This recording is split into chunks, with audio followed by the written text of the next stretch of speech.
Hi friends, welcome to ஜோதிமா சமையல். இன்றைக்கி நம்ம வீடியோவில் டிப்ஸ் வீடியோ தான் பார்க்க போகிறோம். அது என்ன மாதிரி டிப்ஸுன்னா, நம்ம வீட்டில் அதிகமாக இந்த பூரிக்கட்டையும் இந்த சப்பாத்தி கட்டையும் பூரிக்கட்டையும் தேடாதவங்க யாருமே இருக்க மாட்டீங்க.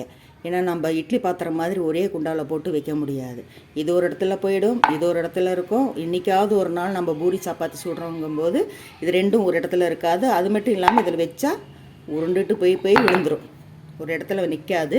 இப்போ இதுக்குண்டான சூப்பர் டிப்ஸ் தான் பார்க்க போகிறோம். வீடியோ ஸ்கிப் பண்ணாமல் பாருங்கள். அப்போ தான் நான் சொல்கிற ஒவ்வொரு டிப்ஸும் உங்களுக்கு யூஸ்ஃபுல்லாக இருக்கும். இப்போ வாங்க இந்த அருமையான டிப்ஸ் வீடியோ பார்க்கலாம். அதுக்கு எப்பவும் போல் நான் வழக்கம் போல் எடுக்கிற நம்ம அரிசி பையை தான் எடுத்துருக்குறோம். இந்த அரிசி பையில் மட்டும் எவ்வளோ டிப்ஸ் வேணாலும் போடலாம். அந்த அளவுக்கு இந்த அரிசி பை வந்து நமக்கு ரொம்ப யூஸ்ஃபுல்லாக இருக்கும். நான் சேனலை தொடர்ந்து பார்த்தீங்கன்னா உங்களுக்கு தெரியும். இப்போ நம்ம இந்த அரிசி பை எடுத்திருக்கோம். இப்போ பார்த்திங்கன்னா பையை வந்து ரெண்டாக மடித்து போட்டுக்கலாம். போட்டுட்டு இது எத்தனை இன்ச்சு இருக்குது, அதாவது ஒரு பையை ரெண்டாக மடித்து போட்டாலே உங்களுக்கு தெரியும். இருந்தாலும் ஒரு அளவு பார்த்துக்கலாம். நீங்கள் இது வேஸ்ட்டு இந்த காடா துணி வாங்கி கூட நீங்கள் இந்த மாதிரி தைச்சிக்கலாம். நல்லா ஒரு மொத்தமான ஒரு ஒயிட்டு கலரை துணி காடா துணின்னு விற்கும். நீங்கள் சப்போஸ் அதில் கூட நீங்கள் அந்த மாதிரி யூஸ் பண்ணிக்கலாம். இப்போது 14 இன்ச்சு அகலமும் 19 இன்ச்சு நீளம் இருக்குது. இந்த அளவுக்கு நீங்கள் ஒரு துணி எடுத்துங்க. உங்களுக்கு பூரிக்கட்டை எந்த சைஸ் இருக்கோ அந்த அளவு கூட நீங்கள் எடுத்துக்கலாம். இப்போ இது ரெண்டாக கட் பண்ணிக்கலாம். இப்போ பார்த்தீங்கன்னா இப்படி இருக்குது. இப்போ இந்த மாதிரி கட் பண்ண வாட்டி இந்த பை மாதிரி இருக்குது, பாதி பை இருக்குது இல்லைங்களா, இது டபுள் கிளாத் அப்படியே கூட இருக்கட்டும், உங்களுக்கு வேஸ்ட் ஆகாது. ஏன்னா மொத்தம் எந்த அளவுக்கு மொத்தம் இருக்கோ அந்த அளவுக்கு வந்து நமக்கு திக்னஸ் இருக்கிற வரைக்கும் நமக்கு யூஸ்ஃபுல்லாக இருக்கும். இப்போது இதுக்கு என்ன பண்ணலான்னா, இப்போ திருப்பி கூட போட்டுக்கலாம். ஒயிட் கலர் நமக்கு மேலே வேணும் அப்படின்னு நினச்சிங்கனாலும் நீங்கள் இந்த பக்கம் திருப்பி கூட போட்டுக்கலாம். இல்லை வேண்டாம் நமக்கு இந்த பக்கமே இருக்கட்டும் அப்படின்னு நினச்சாலும் விட்டுருங்க. நான் இந்த பக்கம் திருப்பி போட்டுக்கிறேன். ஏன்னா இந்த பக்கம் அழுக்காகிறது தெரியும். அந்த ஒரு காரணத்துக்காக தான். இல்லைனா வந்து நம்ம இந்த கலரை கூட விட்டுறலாம். நம்ம அரிசி பை சுத்தமாக தான் இருக்கும். ஏன்னா இதில் வாங்குகிற அரிசி தான் நம்ம சமைச்சே சாப்பிட்றோம். அதனால் இது வந்து நம்ம சப்பாத்தி தேய்க்கிறதுக்கு தான் இது யூஸ் பண்ண போகிறோம். அதனால் இது பிரச்சனை இல்லை. இது நல்லாவே சமையலுக்கு யூஸ் பண்ணிக்கலாம். இப்போ இது மேலே வந்து ஒயிட்டு கலர் ரேஷன் கடையில் கொடுக்குற வேட்டி கூட எடுத்துக்கலாம்.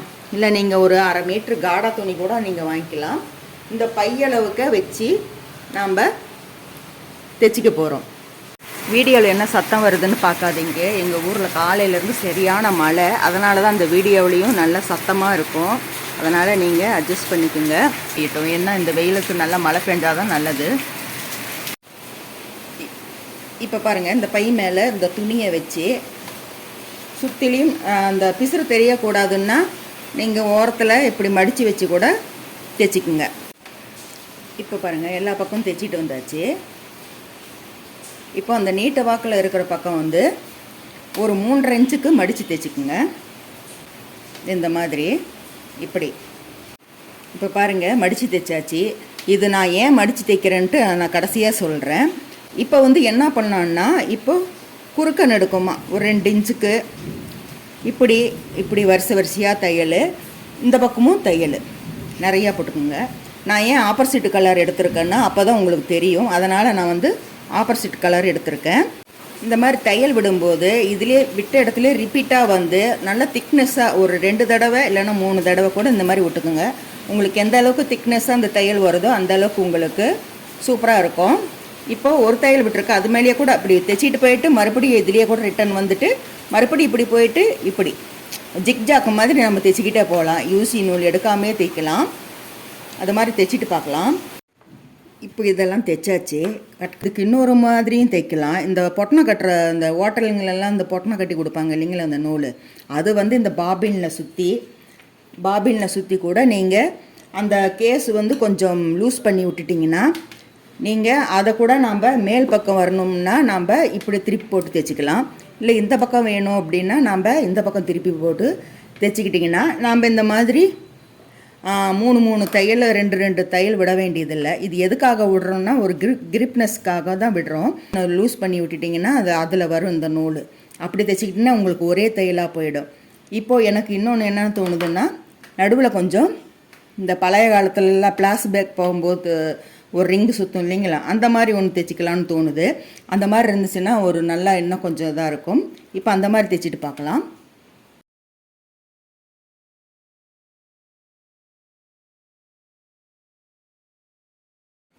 இப்போ பாருங்கள் தைச்சி முடிச்சாச்சு. ரொம்ப இன்ட்ரெஸ்டிங்காக இருந்தது தைக்கிறதுக்கு. என்ன இது தைக்கிறதுக்குள்ளே எனக்கு தலையே ஒரு நிமிஷம் சுற்றிடுச்சு. அப்படி சுற்றி சுற்றி தைக்கும்போது ஒரு மாதிரி கேர் ஆகி போச்சு. அந்த மாதிரி தான் இருக்குது இந்த இது.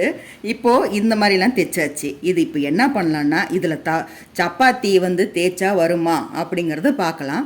உங்களுக்கு நான் அதையும் செஞ்சு காமிச்சிடுறேன். இது ஒரு கட்டுற மாதிரி ஒரு தொங்க விடுற மாதிரி ஒரு கயிறு வேணும்.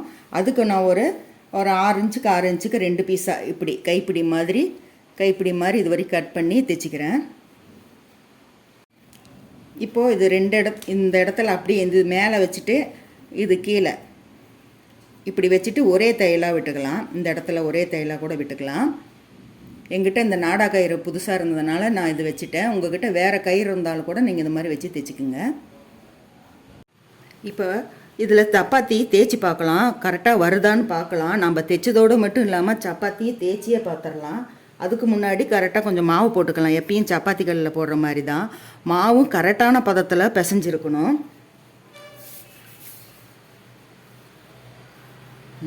சூப்பருங்க. பாருங்கள் சப்பாத்தி கட்டில் வர்ற மாதிரியே இருக்குது.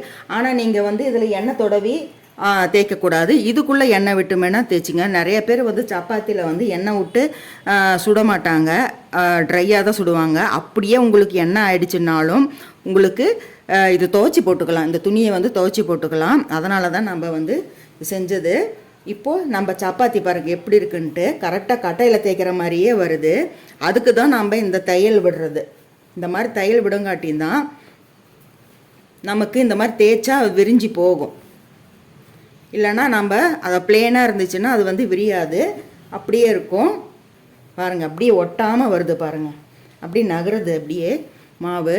நம்ம ஒரு அரிசி பையிலையும் துணிலையும் வச்சு அருமையான ஒரு சப்பாத்தி கட்டையை இல்லாமல் நம்ம சப்பாத்தி தேய்க்கிறதுக்கு ரெடி பண்ணிட்டோம். இது வந்து இன்னொன்று என்னன்னா, இது ஏன் வந்து இது வச்சோம் அப்படின்னு பார்த்தீங்கன்னா, நாம் இப்போ தேய்ச்சி முடித்ததுமே இந்த ஹோல்ஸ்குள்ளே விட்டு இதை இப்படி வச்சிடலாம். அப்புறம் இப்படி இருக்கும். இந்த பழைய காலத்து படத்துலலாம் ஓலைச்சுவடி வரும் இல்லைங்களா, லெட்ரு படிப்பாங்களே, அந்த மாதிரி இதை அப்படியே கூட நாம் உருட்டி இப்படி வச்சு, இதுக்கு தான் இந்த நாட்டு கொடுத்தது. இந்த நாட்டு ஏன் நான் வந்து வச்சு தைச்சேன்னா இப்படி தான், இப்படி வச்சு நாம் எங்கே வேணாலும் வச்சிடலாம். ஒரு கிச்சன் ரூமில் எங்கே வேணாலும் வச்சிடலாம். தொலைஞ்சி போகாது, கட்டையும் தொலைஞ்சி போகாது. நம்ம இது எடுத்தாலே நம்ம பாருங்கள் அப்படியே வந்து தேய்ச்சிடலாம். இன்னொன்று என்ன, இப்படி கூட ஆங்கரில் இது கட்டிட்டு இப்படி ஒரு முடிச்சு போட்டுட்டு நீங்கள் ஆங்கரில் கூட தொங்க விட்டுறலாம்.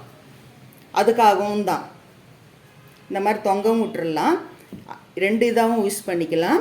இப்போ நாம் இது எடுத்தாக்கா ஒரே செட்டில் நாம் சப்பாத்தி தேய்ச்சி முடிச்சுட்டு இதில் போட்டு வச்சிடலாம். நம்ம தனித்தனியாக வச்சுட்டு சப்பாத்தி கட்டை எங்கே, பூரி கட்டை எங்கே அப்படின்னு தேய்க்கிற கட்டை எங்கன்னு தொலைவிக்கிட்டே இருப்போம். இப்போ கட்டை மட்டும் இருந்தால் போதும். இனிமேல் செட்டோடு எங்கே போனாலும் எடுத்துகிட்டு போயிடலாம். இப்போ வாங்க இது சுட்டும் காமிச்சிடுறேன் உங்களுக்கு எங்கள் வீட்டு சப்பாத்தி எப்படி இருக்குன்ட்டு. இப்போ பாருங்கள் தோசைக்கல் நல்லா காஞ்சிருச்சு, எண்ணெய் ஊற்றல, ஒன்றும் இல்லை. இது அப்படியே நம்ம வந்து இப்போ நம்ம தேய்ச்சி வச்ச சப்பாத்தி போட்டுட்டேன். இப்போ கொஞ்சம் நேரம் சூடாயிடுச்சு.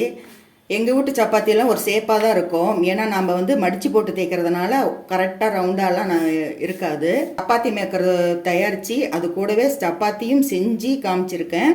பூரிக்கட்டையே இல்லாமல் அரிசி பையிலையும் ஒரு துணியை வச்சு நம்ம பூரிக்கட்டையை ரெடி பண்ணிட்டோம். எவ்வளோ சப்பாத்தி லேயராக இருக்கும். அவ்வளோதாங்க. எப்படி பார்த்தீங்களா, சப்பாத்தி மேக்கர் ரெடி பண்ணிவிட்டு சப்பாத்தியும் சுட்டு காமிச்சிட்டேன். இந்த வீடியோ பிடிச்சிருந்துச்சுன்னா ஒரு லைக் கொடுங்க, கமெண்ட் பண்ணுங்கள். இந்த சப்பாத்தி மேக்கர் பிடிச்சிருந்துச்சுன்னா இல்லை ஓலைச்சுவடி பிடிச்சிருந்துச்சுன்னா ஜோதி அம்மா சேனலை சப்ஸ்கிரைப் பண்ணிக்கோங்க. இங்கேயே ஜோதி இருக்குது. ஓகே, பாய். மீண்டும் உங்களை அடுத்த வீடியோவில் சந்திக்கின்றேன்.